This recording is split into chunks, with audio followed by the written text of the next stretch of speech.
are good to go. Hey you, I'm gonna open it bigger so I can just see your face. Hold on. There we go. So how are you? How was your day? I'm good. It's just been standard. My cat woke me up. She was ready to eat. That's typically how my day starts. Yeah, no, I get that. Pets keep you on a schedule even if you really don't want them to. Yeah. It's like I said, as long as she's fed, the world keeps turning. So Yeah. mm-hmm. I think today was her pill day and I missed it. So I'm gonna have to. Well, I didn't miss it. As long as I give it to her today, then she's good. But gotcha. I missed it during her wet food meal, which means I'm going to be thinking that she's clear for the day. Yeah. So I'm gonna have to run that. Have you shown me? You have shown me a picture of your cat, right? Yeah, she's a Russian blue. What's her? Dusty. Dusty. Aw, that's so cute. My dog is right over here asleep. She's not wanting to say hi, but that's okay. Yes, it's my dog Susie. Aw. But yeah. To be in here, but she wanted to be eating. So yeah, no, I get it. Yeah. Mm-hmm. But so would you say you're definitely more of a than a dog person, or kind of equal, or kind of equal, I guess. Cat, my lifestyle and my energy level better than dogs do, but yeah. I had dogs. I've grown up with dogs. Yeah, I've never had a cat ever.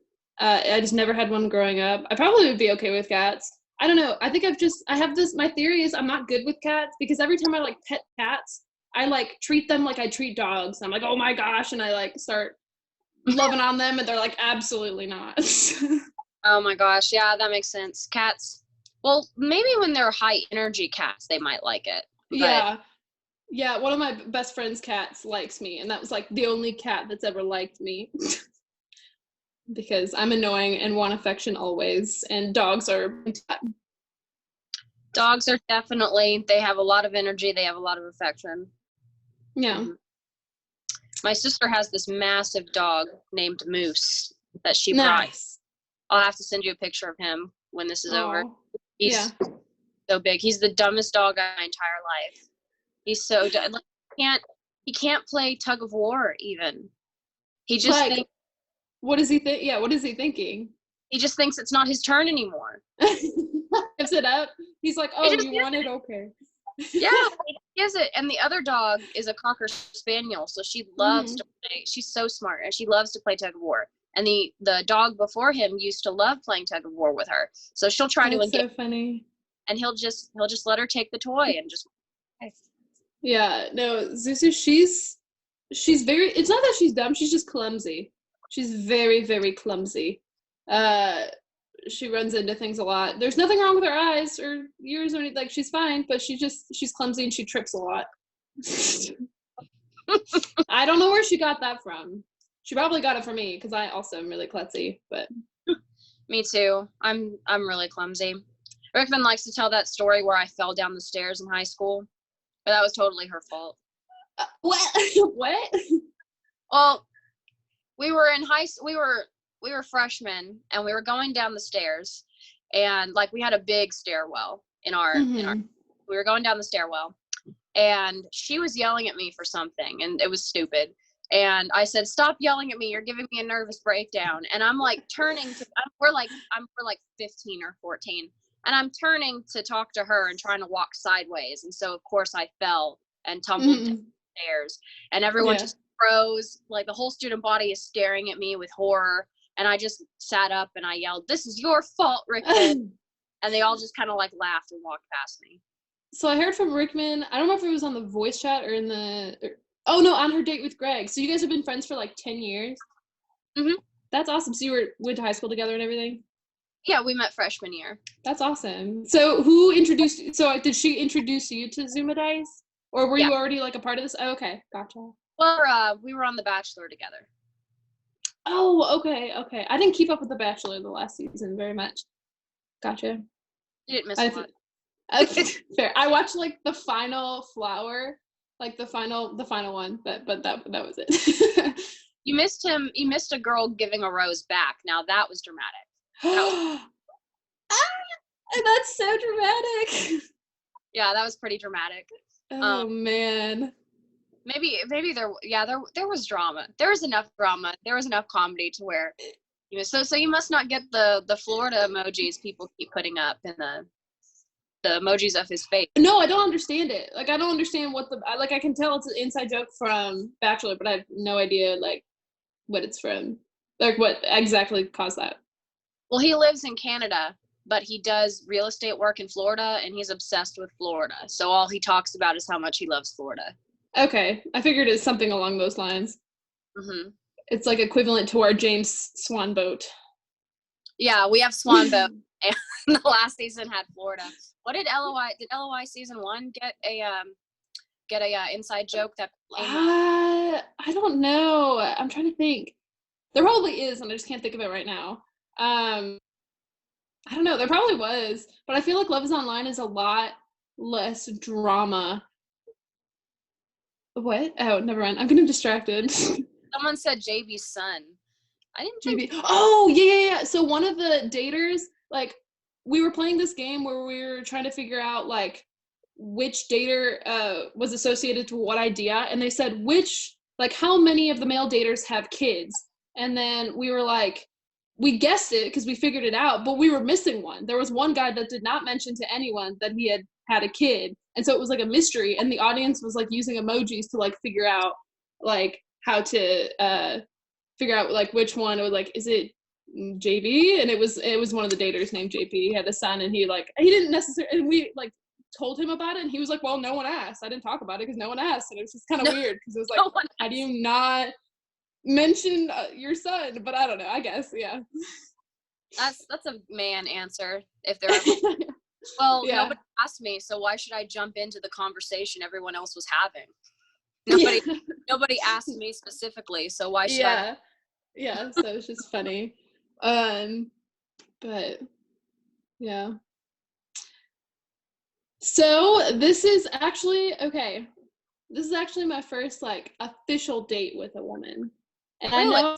I know I've said I've like had a girlfriend before, but it was like really on, like, it didn't last very long, and it was really on the like DL, because like she wasn't out and I wasn't out at the time, so it was more of just like we were hanging out at each other's places, and it was never like an official date. Like someone asked me and we went on a date, or I asked someone. So just, you're my first.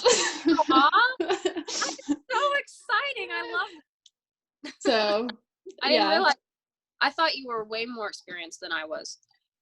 It's more like I've been in one relationship with a woman, but I've been in like several flings. Mm-hmm. Like they didn't really amount to anything, because like especially the person, like the woman I was dating, or like just like a lot of women that I was like talking to, they weren't out and they were more experimenting, and I was like, oh, whatever, she'll fall in love with me, and then it didn't work out that way. So, yeah, that's a theme. Yeah. So now I'm kind of weary. Like I try to ask that at the beginning, and it's not that I wouldn't date someone who wasn't experienced. I might just be more weary about experimental, like they don't know about themselves. Like, and it's more attractive to me when like a woman knows what she wants, I guess. Yeah. I guess I never had the experience of being the experimenter, because I put off coming out for so long that by the time I did, I was like, there's no more questions left. Yeah. Fair. Yeah, you figured it out. Yeah. But I think you might have said that. I kind of forgot. Sorry. When did you come out? You said 19? When you were 19 or 20 in college?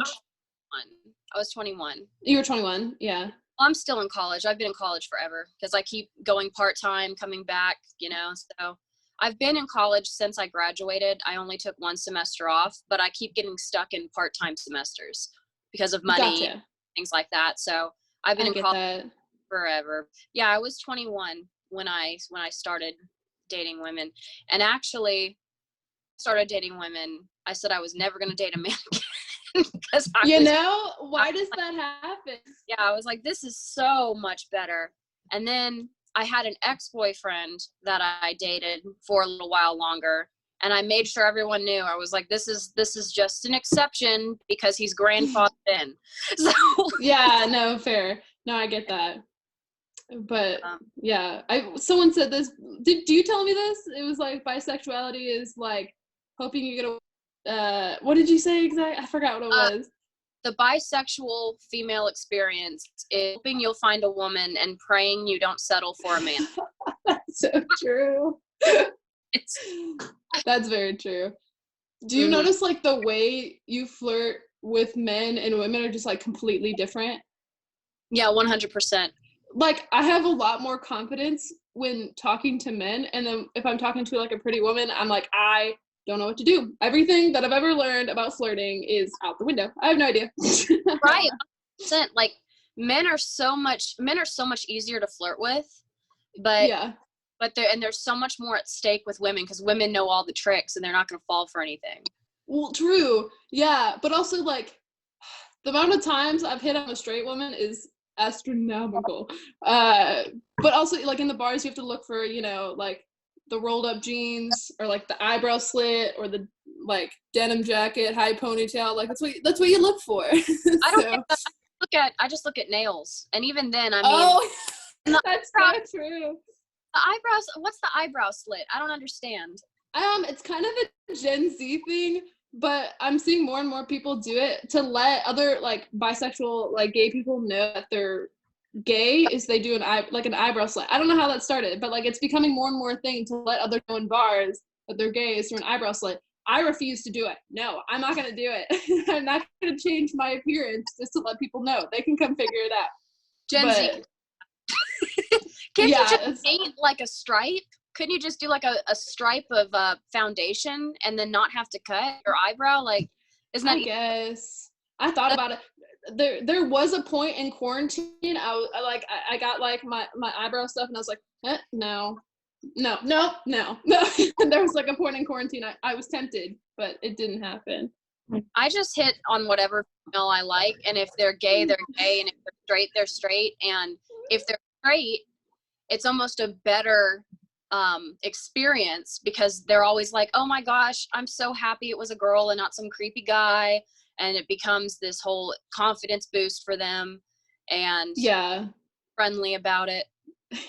How many times have you been the fake girlfriend to one of your girlfriends so a guy will stop hitting on them?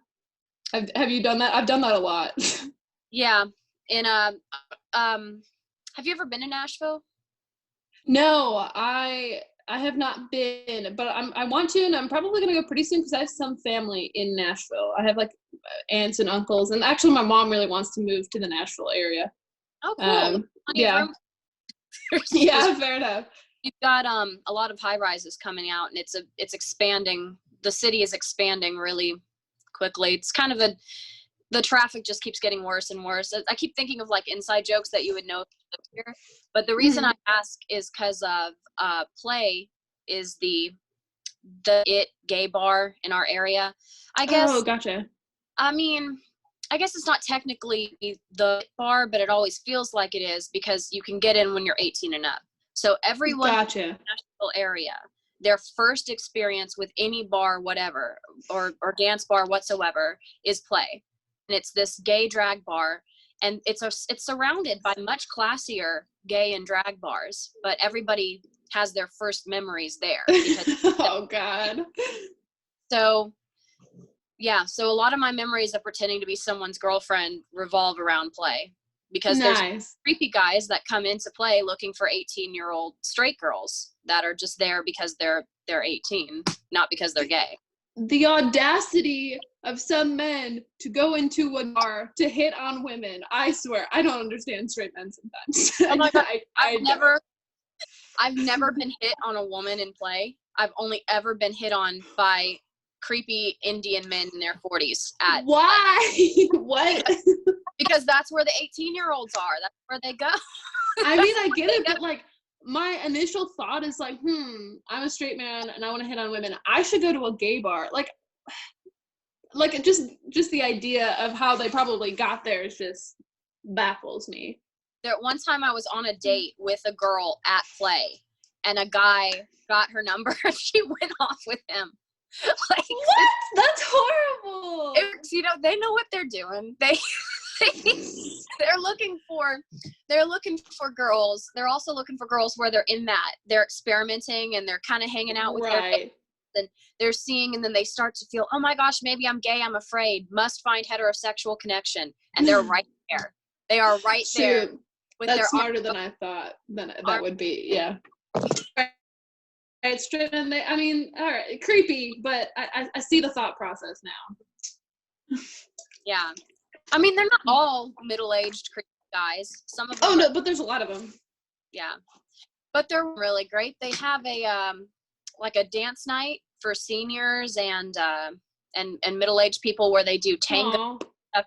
So play opens at like 5, they open at like 5 p.m., but the dance thingy happens at like 3 or 4. So you come in, and typically the straight old people will leave before the fun starts, but then that night you're going to have all these gay elders out.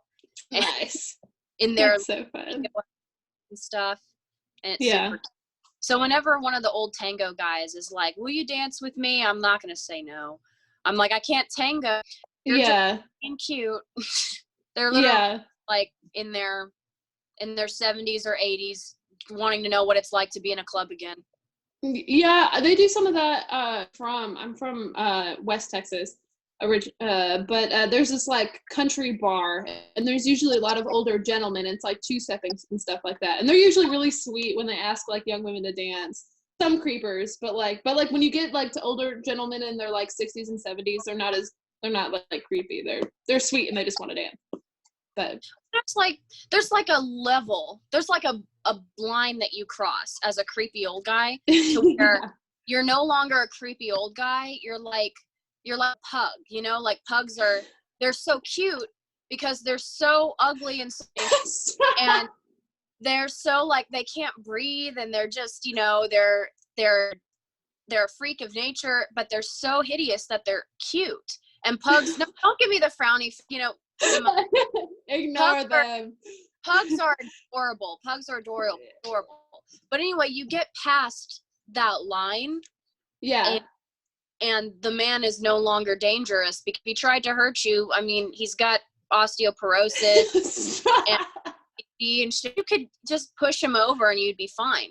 So he's no longer a threat. He's just he doesn't know where he is anymore, and he's like a pug. So at that point, you're making yourself feel good, like you're helping the senior community by giving this old man letting again for a few minutes. Right.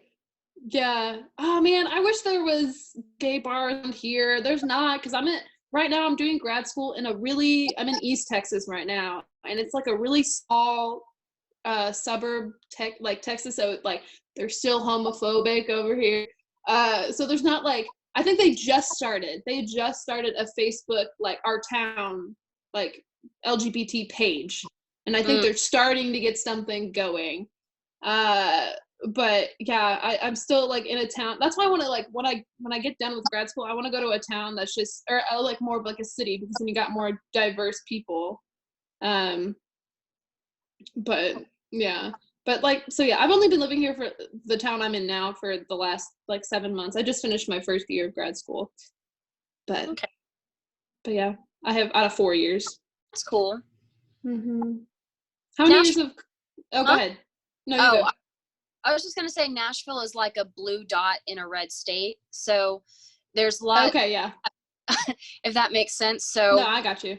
There's a thriving LGBT community in Nashville, and it's got a more liberal environment to it. I mean, it's still in a deeply conservative state, but it's like this little of acceptance. It's kind of like the New York attitude. Everyone's so sophisticated because they live in a city and they're so rich or whatever. They are above being mental. That comes with their own problems because they're typically entitled and rude, and the traffic is terrible. Fair. So yeah, that's similar to like Austin, Texas. Austin. Oh, Amarillo has a gay bar. Yeah, I know there's a lot of towns in Texas that have bars, but Austin, Texas in particular is very much like Seattle. Like it's kind of vibe. I've been told. I really want to see Austin, Texas.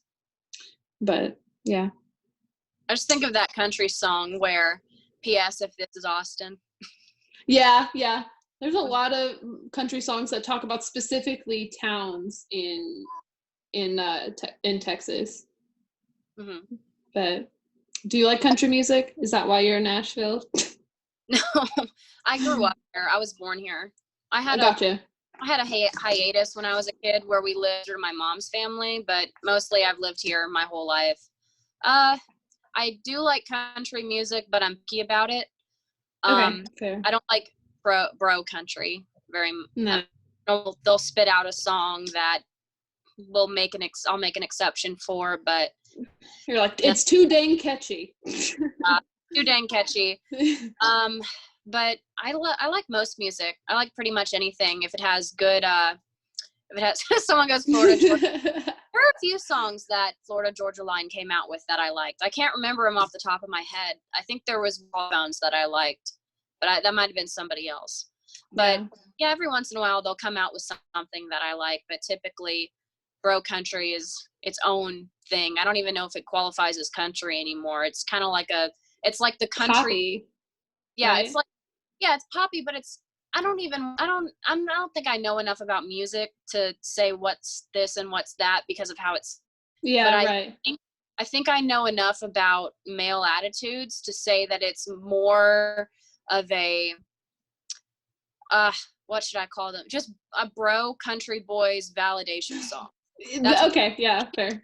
Yeah, that's what I think it's for. I don't even think it qualifies as country anymore because, yeah, someone says people named Kyle. Yeah, exactly. Kyle country. It's Kyle who lives in the South. It's his validation song. But okay, this is how but he's a fake cowboy. This is how you know at a Texas bar club. You can tell if a guy's a real cowboy or a poser, and if you look at his boots and they're dirty and worn, you know working with cattle. But if they're all clean and sparkly or whatever, then you know he's a Kyle. You know.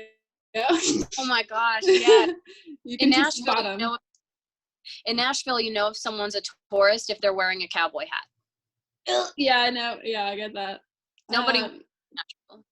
Yeah, people in Texas do. It's more the older generation. No, well, that's not true. I know a couple of classmates that had worn hats, but they were agricultural majors though, so it made it's. Mm-hmm. But yeah.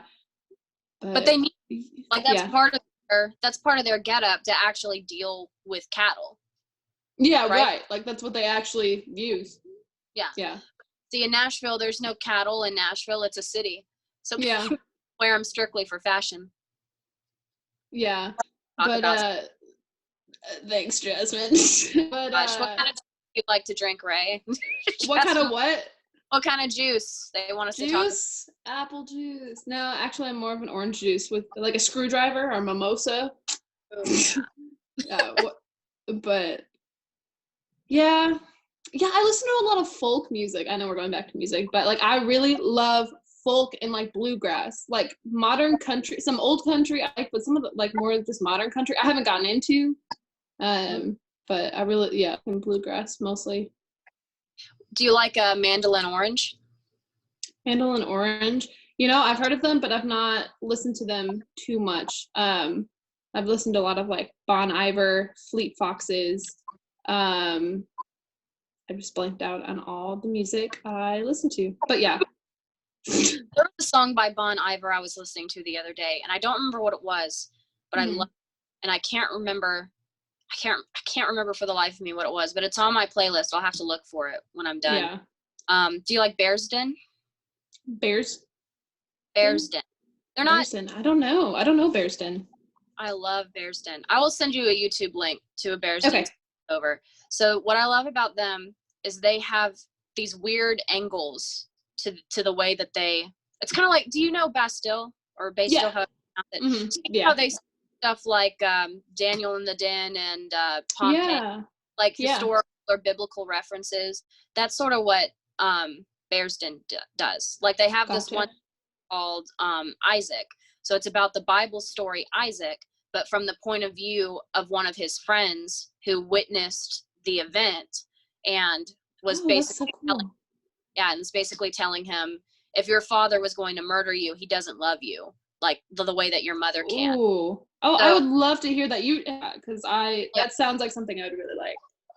Yeah, they have some, man, that sounds a lot like the poem you sent me. It looks like, hello. Hey, I just wanted to say you guys have 5 minutes left. Okay. Okay, continue.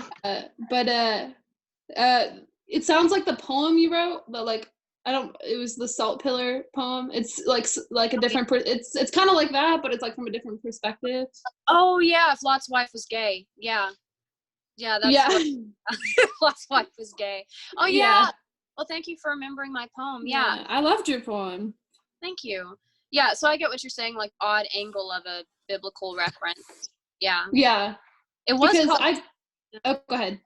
Oh, it was called Sodomite, but I told you it made the straight kids uncomfortable. Yeah, and I was like, suck it, straight people. Everyone who was gay in the classroom or bisexual was like, keep Sodomite blues. And it was a workshop, so they had written it on the paper, keep Sodomite, don't change it. But then everyone who was straight was like, shit.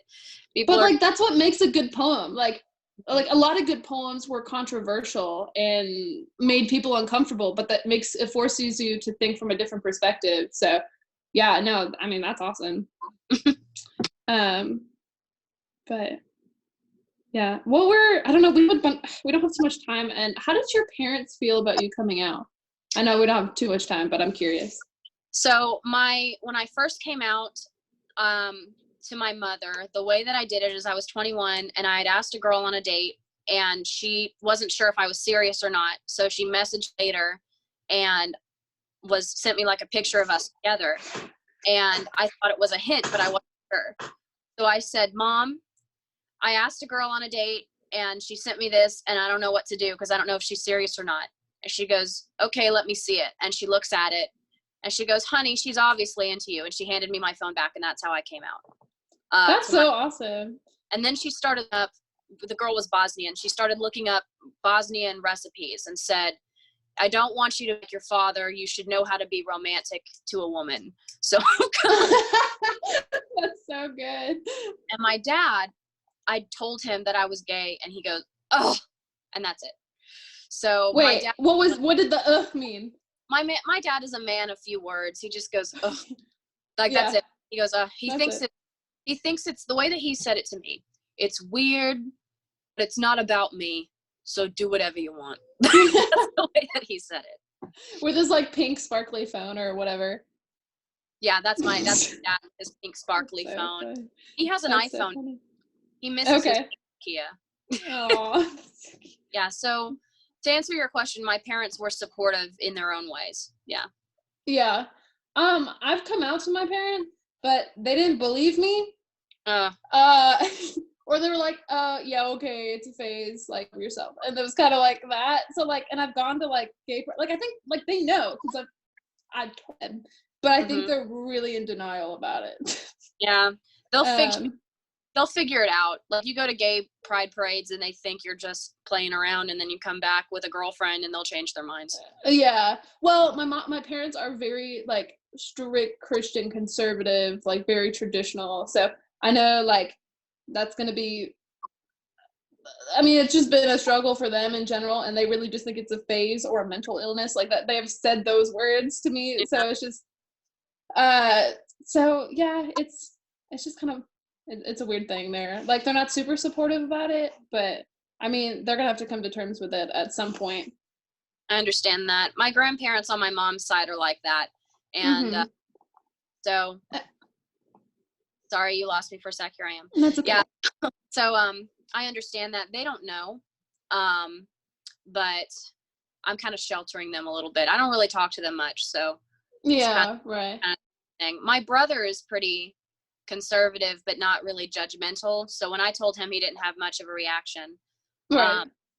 So that's whatever. But no, my parents are kind of even. I think your parents will figure it out. It's probably they're probably going to go through a whole new process when they realize you are actually telling the truth. Right. I've yet to bring like a girl home. I've like not dated a girl long enough to feel comfortable. When's a good time to bring someone home? It was, I don't know, like 7, 8 months, 6. I don't know. I guess it just really depends. but I've not brought a woman home yet, and that realization hasn't like hit them yet. So we're probably gonna have to go through another whole cycle of this, probably. It's gonna be But, all over again when they take it serious. yeah, right. Whatever I have with my parents, I know that I'm really lucky. I mean, the first time I went to Pride, I was gonna wear something because it's hot as hell in Tennessee during Pride, Right. and my mom was like, "You can't go out in that. What if you be a nice girl?" and made me wear something prettier. That's so cute and supportive. I love it. Oh gosh, just say I love it. I wondered what's gonna be. Yeah. Hey, okay. Ressy, yeah, no, just say it's a lot better than racy. Oh no, not racy. Before we get cut off, I do have to ask you what your favorite dinosaur is, because that's really important. Oh no, is there a wrong answer? No, is this gonna be a deal? No, it's not a deal breaker. Okay, shoot, I don't know. What's yours? Go first. Brontos. Do I The know one with the long head. The one with that one. Okay. Okay, what's the one with the big plates on its back? The Stegosaurus? That one. Or the one that has the book. It's like longer. I don't know if you can see. I have a Stegosaurus bag hanging on my door. I can't see it. Okay. I might have to like get back to you on it. I just don't know the name of it. I don't know I know T-Rex and pterodactyl, but I don't know my other dinosaurs. But with the big plates on like the back. The plates that are sticking up? Yeah. Yeah, that's a Stegosaurus. Stegosaurus, that one. Mm-hmm. Yeah, Stegosaurus. Well, that seems like a great place to leave Is that off. a wrong answer? Hi. Nope. No, Right, that's so- not there are wrong answers when it comes. Okay. Okay, sorry. No, it's okay. I was just gonna let you guys say your last goodbyes before we end it off. Okay, well, I'll be texting you for sure. Probably Okay. not too long after this, but okay. It was great to talk. Great to talk to you too. Good to see your face too. Yeah, same. Okay. Well, I guess this is bye.